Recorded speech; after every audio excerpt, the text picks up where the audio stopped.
Si un jour, les Rwandais et les Ougandais parvenaient à quitter le territoire congolais, la rébellion n'aura plus de sens de survie ou d'existence. Il faut comprendre qu'ils ne pouvaient pas faciliter la compréhension ou le dialogue entre agresseurs rwandais, ougandais et burundais et le gouvernement. C'est pas du tout, parce qu'ils n'étaient pas comme ça. Au début, les Rwandais, les Ougandais, les Burundais n'avaient pas accepté qu'ils étaient agresseurs. Vous le savez très bien. Mais du moment qu'avec la force des choses, l'histoire étant, ils ont fini par accepter qu'ils étaient agresseurs, et par conséquent, l'équation devait double. Il y avait donc dans cette fameuse agression, une part composée des agresseurs extérieurs qui sont les Rwandais, les Burundais et les Ougandais, et d'autre part, les rebelles congolais qui sont des Congolais qui ont une revendication quelconque à faire. Comme je dis toujours qu'il y a un problème de règles, il existe un ordre formel, un ordre juridique, politique, auquel une armée gouvernementale doit obéir. Nous avons un chef de l'État, nous avons un gouvernement, et nous sommes un pays, nous sommes une armée de ce pays, et nous obéissons à un ordre. Tandis que la rébellion n'a pas de chef d'État, n'a pas un gouvernement. Un comportement collectif devait obéir. C'est pour cela que nous sommes en train de décrier qu'ici, là, ils ont violé, à l'Équateur, ils ont attaqué. Mais ce qu'on doit savoir, c'est que, quelle que soit la longueur de cette guerre, elle finira comme d'autres guerres ont fini.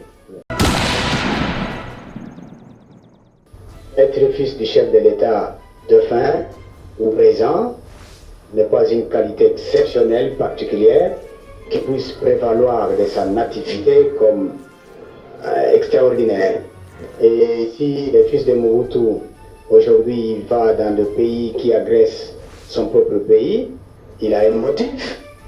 Et c'est un peu paradoxal aussi, parce qu'il le sait. Je crois que quand son père était encore vivant, et je suppose, parce que je ne le connais pas, je ne connais pas Zanga, je suppose qu'il avait un âge adulte et qu'il vivait à côté de son père pour comprendre, entre autres, la chute de son père, de quelque manière, quelque part, a été préparée.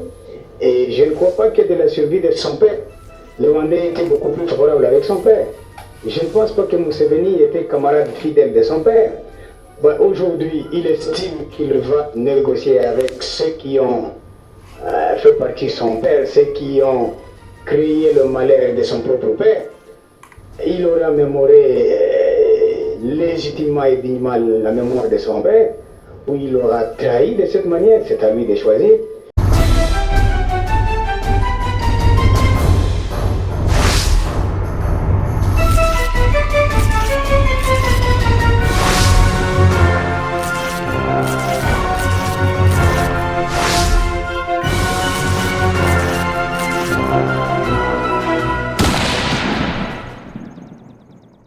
Mon colonel Idi Capin, vous êtes l'aide de camp du chef de l'État, le président Laurent Désiré Kabila. Aujourd'hui, déjà, tout le monde apprenait que la République démocratique du Congo, par son armée, vient de décider une offensive généralisée sur l'ensemble du territoire, dans la partie occupée jusqu'à aujourd'hui. De quoi, justement, en est-il question? Merci pour la question, monsieur le journaliste. Vous venez de dire que tout le monde a appris, je suppose par la voie des ondes, d'une éventuelle offensive que les forces du gouvernement auraient entreprise sur l'ensemble du territoire. Je dois commencer par vous dire qu'il n'en est pas question. Nos forces n'ont jamais préparé, du moins déclenché une offensive, dans la mesure où nous continuons toujours à respecter les recommandations du commandant suprême, qui a signé, comme je l'ai dit plusieurs fois, quand il est question que je puisse répondre à des questions pareilles, qui a souscrit donc au principe de l'accord de Lusaka. Et si aujourd'hui les radios en ont parlé, que c'était M. Lekane, qui est lieutenant, parce que je le connais comme lieutenant, qui se trouve actuellement comme commandant des forces rebelles, de RCD Goma appuyé par les Rwandais. Il a dit ça pour justement confirmer les préparatifs des opérations que les armées rwandaises et ougandaises comptent mener contre les positions officiellement tenues par nos troupes.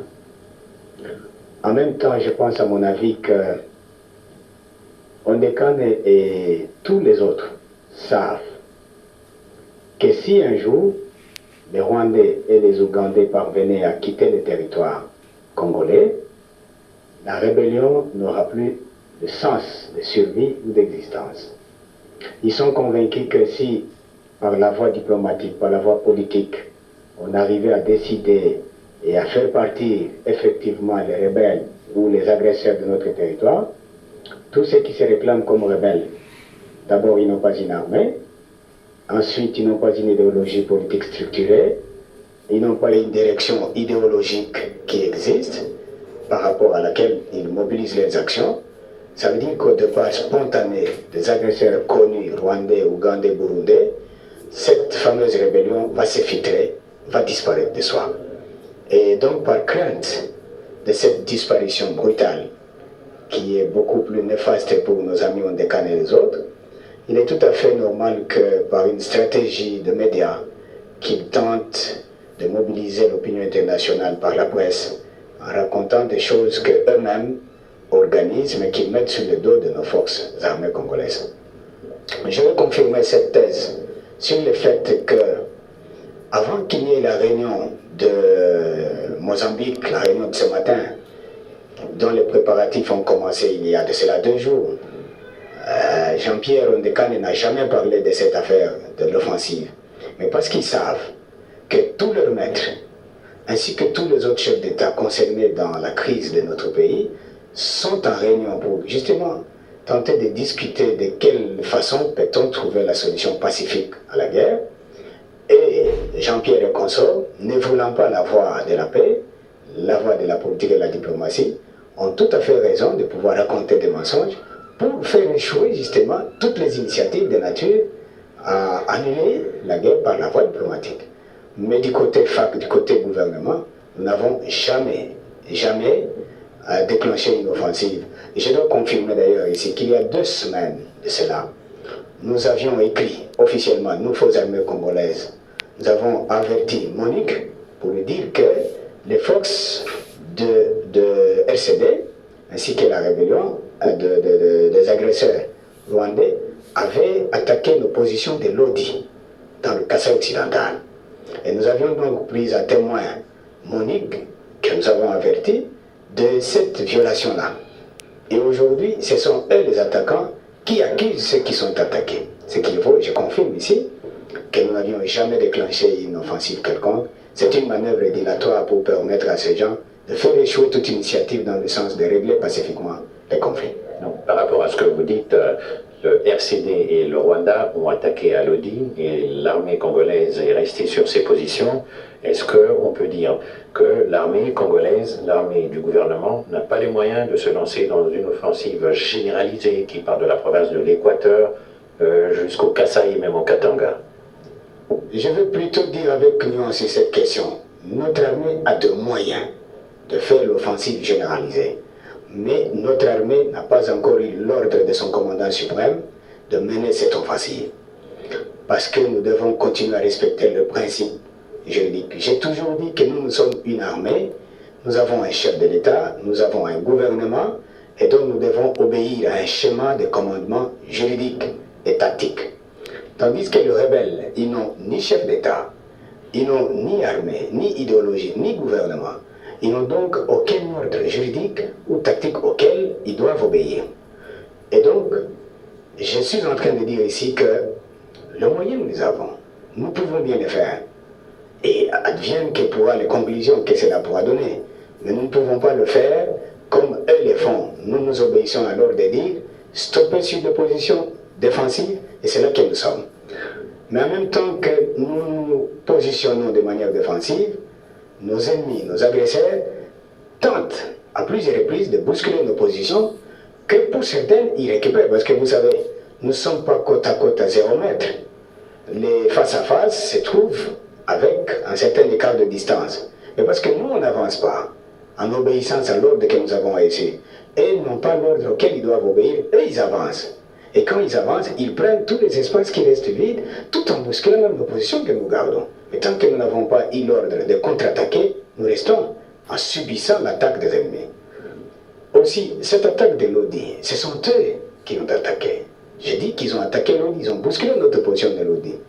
Nous sommes à même de reprendre cette localité-là. Si nous recevons l'ordre du chef pour dire allez-y récupérer la position que vous avez perdue, nous allons mettre tout en œuvre et nous allons récupérer. Mais nous n'avons pas encore obtenu l'ordre et nous ne pouvons rien faire. L'attaque de l'Odi a eu lieu à quel moment, à quelle période? Ben, c'est ce mois ici, ce mois d'octobre, il y a de cela 2 semaines, qu'ils ont attaqué l'Odi. Ils ont traversé la rivière Sankourou pour venir dans la rive gauche de Sankourou. Et là, nous sommes à la rive gauche de Sankourou. Et ils étaient à la rive droite. Ils ont bousculé l'Odi, ils ont traversé, ils sont en bas. Et par rapport à ce que vous dites, la MONUC est au courant, vous l'avez tenue au courant. La MONUC dont on vient de renouveler le mandat en République démocratique du Congo pour encore 2 mois, et se dire, puisqu'alors qui sont informés et qui n'en font aucun cas, et se dire que vous êtes aussi satisfait de ce qu'ils font ici comme travail. Non, je ne suis pas satisfait de ce qu'ils font comme travail parce que je confirme ici que la MONUC était informée officiellement et par écrit.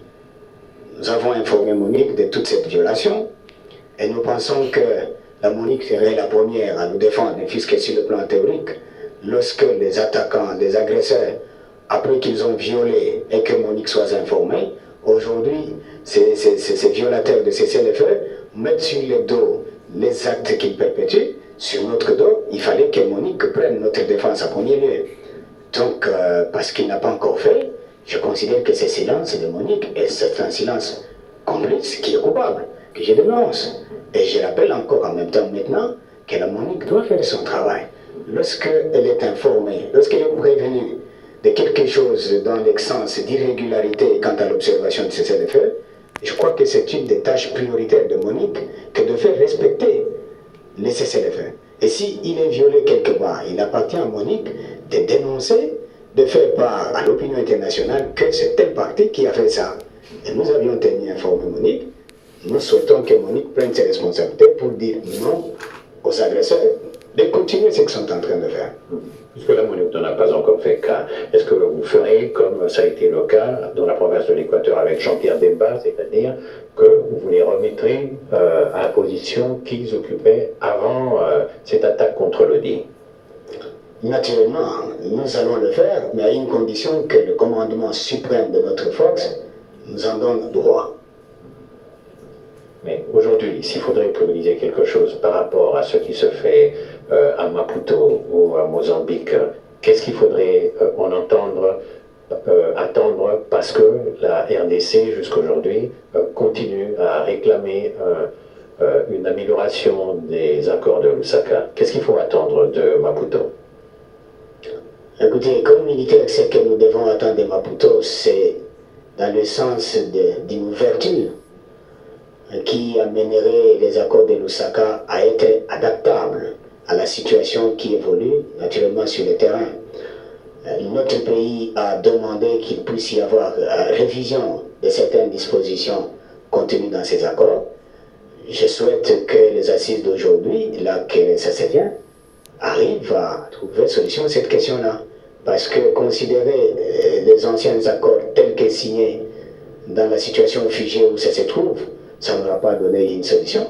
Mais lorsqu'on arrive à modifier, à réviser certaines dispositions qui permettent à toutes les parties de trouver un avancement quant à la recherche de solutions sollicitées par tout le monde, je crois que ça serait le mieux de raisonner dans le sens d'amélioration plutôt que dans le sens d'un statu quo qui bloque, qui finalement annule les accords.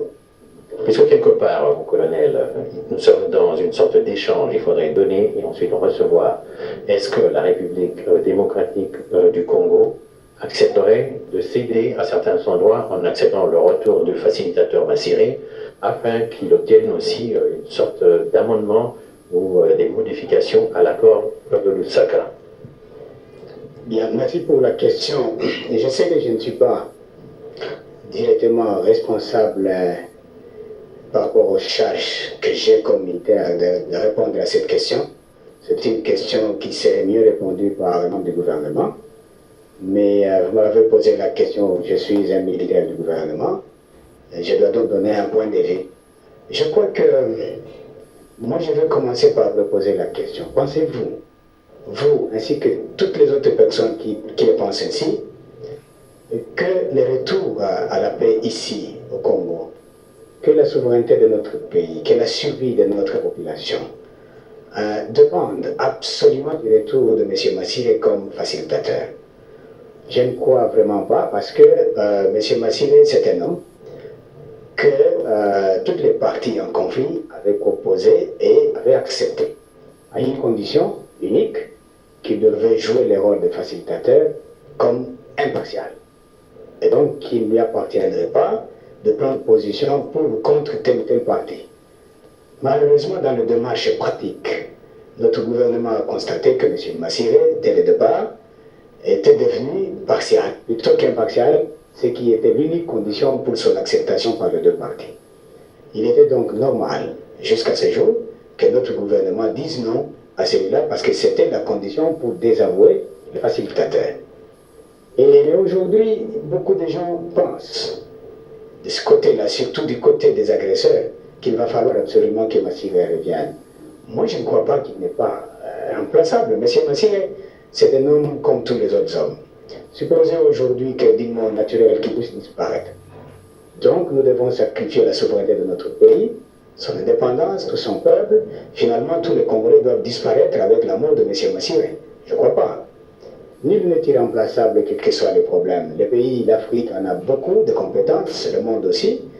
Les gens doivent plutôt comprendre le travail qu'un homme comme Massiré devait faire, et pas absolument Massiré. Aussi, je pense que sur cette question-là, on doit comprendre qu'il ne pouvait pas faciliter la compréhension ou le dialogue entre agresseurs rwandais, ougandais et burundais et le gouvernement. C'est pas du tout, parce qu'il n'était pas comme ça. Au début, les Rwandais, les Ougandais, les Burundais n'avaient pas accepté qu'ils étaient agresseurs. Vous le savez très bien. Mais du moment qu'avec la force des choses, l'histoire étant, ils ont fini par accepter qu'ils étaient agresseurs, et par conséquent, l'équation devenait double. Il y avait donc dans cette fameuse agression, une part composée des agresseurs extérieurs qui sont le Rwanda, le Burundi et le Ouganda, et d'autre part, les rebelles congolais qui sont des Congolais, qui ont une revendication quelconque à faire. Quel Massiré dans tout ça? Ben justement, c'est là la question. Aujourd'hui, les gens qui imposent Massiré, c'est à quel niveau? Est-ce que c'est pour nous permettre, nous, de parler avec les agresseurs, ou nous permettre, le gouvernement, de parler avec les Congolais qui se positionnent comme rebelles? Et quelle que soit la réponse à cette question, nous avons estimé que la démarche étant faussée au départ par M. Massiré, le gouvernement a estimé demander au monde et à l'Afrique de proposer quelqu'un d'autre, que le gouvernement accepterait la personne qui jouerait le même travail que M. Massiré, mais au moins cette fois-là, en respectant l'impartialité comme la première condition, et unique, pour qu'un facilitateur soit accepté par deux parties. C'est-à-dire quelque part que Massiré, c'est l'homme des Rwandais, des Ougandais et des autres. Je ne peux pas le prédire, mais il a fait un mauvais jeu, puisqu'il a violé à l'unique condition. Il n'y a pas d'autre condition pour être facilitateur. Il faut tout simplement être impartial dans la conception. C'est ce qui n'est pas. C'est ce qui n'est pas M. Massiré, justement, à faire le contraire. Ce qui fait que, parce qu'il n'y a qu'une seule condition, il n'y a pas une autre pour le péché. Il a violé à cette condition-là, par conséquent, notre parti s'étant sensibilisé à comprendre qu'il y a une violation de ce point de vue, il faut un autre. Bon, toutes choses étant égales par ailleurs, c'est-à-dire crise autour de Massiré, crise dans la province de l'Équateur, où il y a eu des affrontements avec les hommes de Jean-Pierre Bemba, et maintenant il y a cette situation qui provoque dans la province du Kasaï. Et comment espérer de cette manière le retour de la paix en République du Congo? Quelle que soit la longueur de la nuit, soyez rassurés, le jour finira. Même la guerre mondiale, elle était complexe dans toutes ses dimensions. Elle a fini par trouver la fin. Et même les rebelles, même les agresseurs savent de manière consciente que quelle que soit la boue qui apparaît comme fin du monde pour ces pays, ça doit passer. Ils sont convaincus que cette guerre va finir. De toutes les manières, nous avons deux pistes. la piste politique et diplomatique, qui absolument est la première, qui doit rechercher le retour de la paix par la voie des négociations et la voie pacifique. Pour cette grande piste, notre chef a souscrit, le gouvernement aussi, à tous les accords, et c'est pour cela que le commandant suprême, Mouzé, président de la République, continue à assister, à participer activement dans tous les forums pour négocier avec ses pairs le retour de la paix dans son pays. Mais si cette voie-là n'aboutit pas à la paix que tout le monde recherche de tous les feux, la deuxième voie, que moi je pense, qui mettrait fin à la crise, c'est la voie militaire. Nous nous battrons et les conséquences seront celles-là pourvu qu'ils arrivent à mettre fin à la misère et à la guerre et que la paix revienne. Et au jour d'aujourd'hui, ces deux pistes, est-ce qu'il y a une piste qui semble avancer de manière concrète entre la partie dite rébellion avec ses alliés et le gouvernement congolais? Est-ce qu'il y a une piste où on remarque une certaine avancée? Bien sûr que oui, c'est la première piste, la piste de négociation prime, elle avance.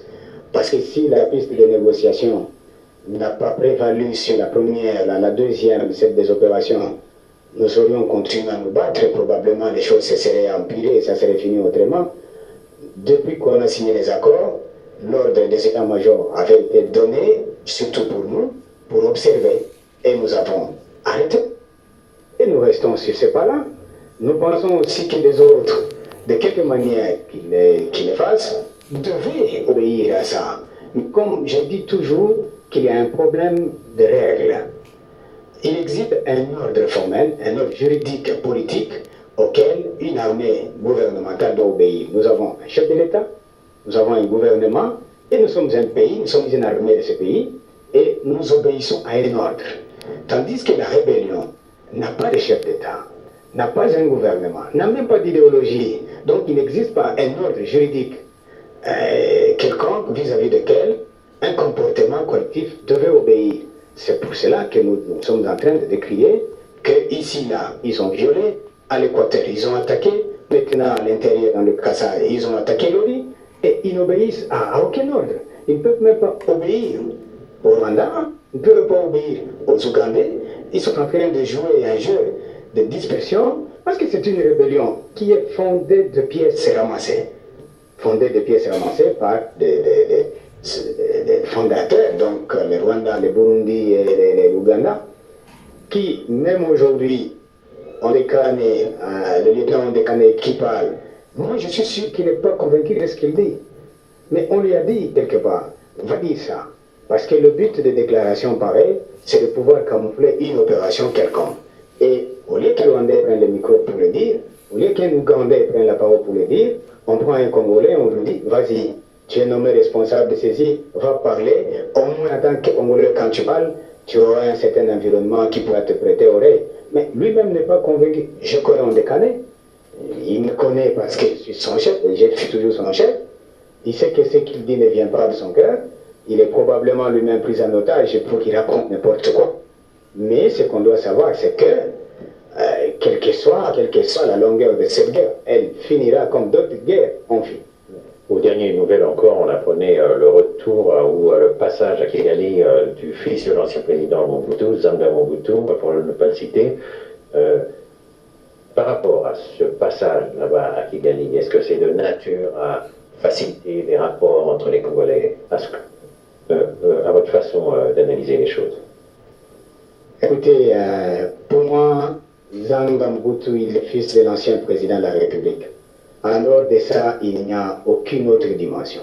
À mon avis, être fils du chef de l'État défunt ou présent n'est pas une qualité exceptionnelle, particulière, qui puisse prévaloir de sa nativité comme extraordinaire.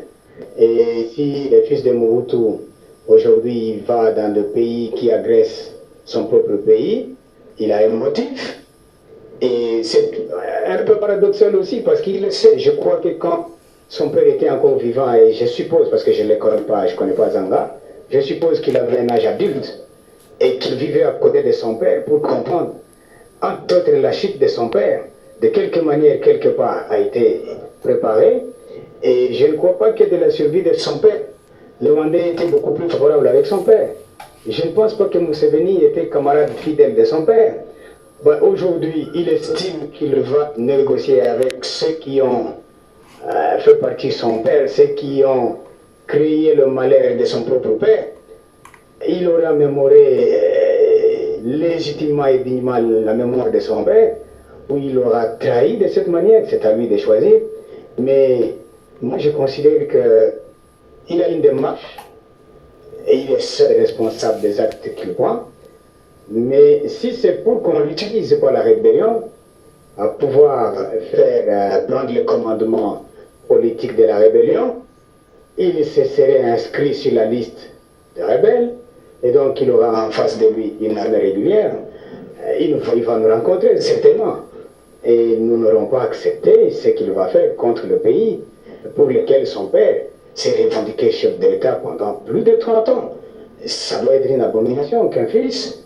Et d'ailleurs, c'est même honteux pour lui de voir que aujourd'hui, le peuple congolais, qui n'a pas encore oublié le malheur des cicatrices que la dictature que son père a fait pénétrer dans les corps des Congolais, que lui prenne le leadership pour ça, je ne pense pas que c'est bien sage pour lui. Mais je ne peux vraiment pas dire quelque chose de négatif sur la démarche. Je fais exposer ce que je pense comme dialectique sur ce qui pourrait être de cette visite-là. Pour le reste, M. Zangangutu prend sa responsabilité, il est adulte, et je sais qu'il sait ce qu'il fait. Donc en somme, entre le gouvernement et les gens qu'il a été voir à Kigali, il a fait un mauvais choix. Je ne sais pas s'il a fait un mauvais choix, même parce que je n'ai pas encore rencontré moi. Je n'ai pas encore eu un contact quelconque avec lui pour savoir qu'est-ce que cela signifie. Je dis que seul il connaît qu'est-ce qu'il fait comme ouvrage, et ça tient à quoi et qu'est-ce qu'il vise. Nous le saurons plus tard. Et si l'on en finissait, mon colonel? C'est-à-dire? Si on devait terminer, comment terminerez-vous, mon colonel? Pour l'instant, du moins, c'est de rappeler à notre peuple que la déclaration de lieutenant Ondekane sur la radio, une déclaration selon laquelle notre force a déclenché une offensive généralisée, c'est une brigade, c'est un mensonge. Et donc, c'est une façon pour lui de faire passer le message négatif de ses maîtres qui tenteraient de faire boycotter toutes les démarches politiques et diplomatiques de nature à amener la paix dans notre pays. Je vous remercie. Merci.